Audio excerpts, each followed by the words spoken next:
ஜூலை 20, 1969 நாசாவின் அப்போலோ 11 என்ற விண்கலம் நிலவில் தரையிறங்கியது. அந்த விண்கலத்தில் இருந்து மனிதர் ஒருவர் முதலாக நிலவில் கால் வைத்தார். அவர் பெயர் நீல் ஆம்ஸ்ட்ராங்.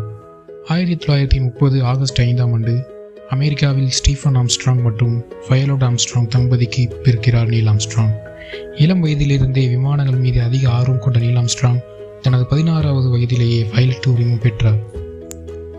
பர்டியூ பல்கலைக்கழகத்தில் ஏரோஸ்பேஸ் இன்ஜினியரிங்கும் பின் சவுத் கலிபோர்னியா யூனிவர்சிட்டியில் முதுகலை பட்டமும் பெற்றார் நீல் ஆம்ஸ்ட்ராங். 1962 நாசாவின் விண்வெளி வீரராக நீல் ஆம்ஸ்ட்ராங் இணைந்தார். அவருடைய முதல் விண்வெளி பயணம் 1966 நிகழ்ந்தது. பின் 1969 நிலவை ஆராய்ச்சி செய்யும் குழுவில் நீல் ஆம்ஸ்ட்ராங்கும் இடம்பெற்றார்.